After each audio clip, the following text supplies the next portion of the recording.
po. Doorbell. Ay! Mali. Kasi hindi po dumidikit na ganito po. Ding, ding. Ganun po. Ano para-paraan na? Bakit? Ako direktor dito. Madam, try nyo, Ma'am Ella, try nyo po. Baka kasi nagmamalfunction yung doorbell natin. 1, 2, 3, go! Ding, ding! Yan! Pero hindi laser yung hindi Bluetooth yung doorbell namin, so kailangan madiin. Kasi pag ganito lang po, hindi po siya talaga tumutunog. Dapat po madiin. Sige Ma'am Ella, patingin nga. Ding, ding! Yan! Perfect! Perfect! Yan. Magkakala pag alam mo nito, gawin mo na. Okay, okay lang ba makahingi ako ng dalawang microphone para may makakapagsalita yung mga actor ko? Yan, pag sinabi kong lights, camera, sabay-sabay po tayo mag-a-action. Okay lang po ba yan? Parinig nga, lights, camera! Ay, mahina. Nakakaloka naman kayo. Lights, camera! Nakasign nyo ha, pag hindi nyo nilakasan, isinusong pa kung magkakaroon kayo ng anak, 10 dire-diretso, puros bakla ang mukha niya. Lights, camera! Ayun na, ako kayo. Kaya ako ng microphone mo, dalawa. DJ. Juniora. Juniora? Nakakaloka yung performer na maintenance pa. Nakakaloka. Ang dami yung ganap.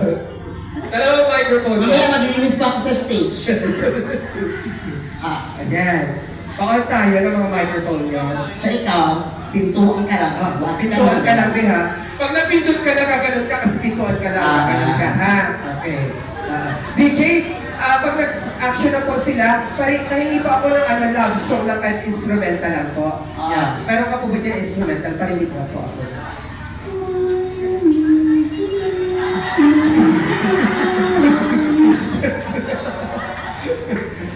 DJ? Wala. Ako na lang mag-i-instrumental. Huwag ka na mag-music. Ang dami natin ganap, di ba? Ito na lang ulit na rin dito. Sige. Sa pinangamagatan, ang asawa ng kabit ko ay aso. Ang asawa ng kabit ko ay aso! And lights, camera! Wala pa. Masyado ka naman, Ella. Excited ka naman masyado. Ako yung director, ako magsasabi kung kailan kami pindot. Excited ha? Pagkiin mo na tayo, ako kaya muna. Doon ka, kabit ka. Okay. Galing si Ella sa ibang bansa at very excited na makita ang kanyang asawa. Ito ay kanyang sinurpresa. Si Ella ay papasok sa pintuan. Nag-doorbell. Hindi narinig ng kanyang asawa ang doorbell na dahil napakahina. Nag-doorbell pa si Ella na nag-doorbell. Hindi marinig ang doorbell kasi hindi siya sensor, hindi dinidikit ang kamay sa doorbell.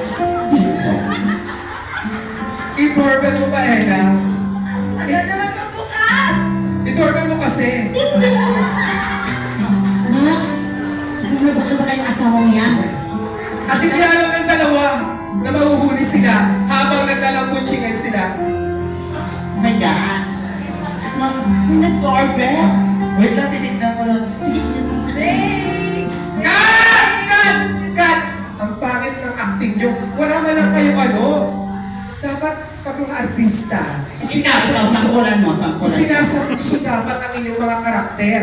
Ikaw, dapat nababahala ka. Dito ka ulit. Ikaw naman, dahil props ka lang, bakit naglalakad ka? May nakakita ang pintuan na naglalakad? Bobo! Ano to? Ella, kailangan mo ha. I am expecting a lot from you because you are a BMX artist. Okay? Yes. At ikaw naman, dapat may intimate kayong ginagawa dyan. Ano klaseng intimate? Intimate. Dapat magkadikit kayo. Kasi nag-aakabang kayo. Para naman kami magpapasok dyan. Hindi ka na pupasok sa school. Agaw!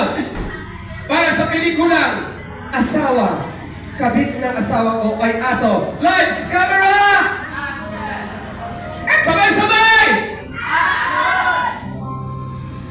Dumating ang babae galing ng ibang bansa para sorpresahin ang kanyang asawa. Si Ella ay galing Australia. Wala pa, Ella. Huwag ka rin Ito bobo. yung doorbell. Nasa kotse ka pa. Tela. Nakagat ka pa lang ng kotse. Pumasok si Ella sa kanilang gate at pinindot ang doorbell ng pintuan. Ding ding! Hindi narinig dahil hindi madahan na bahala ng pindot ng pintuan. Dapat mabilis at diin. Ding ding! Hindi marinig ng pintuan kasi napakataas ng kanyang pindot. Dapat medyo mababa ang pindot sa pintuan. Ella, makinig ka. Ding dong. Mababa pa, Ella. Ella, tinitig ka sa direktor na yan mo.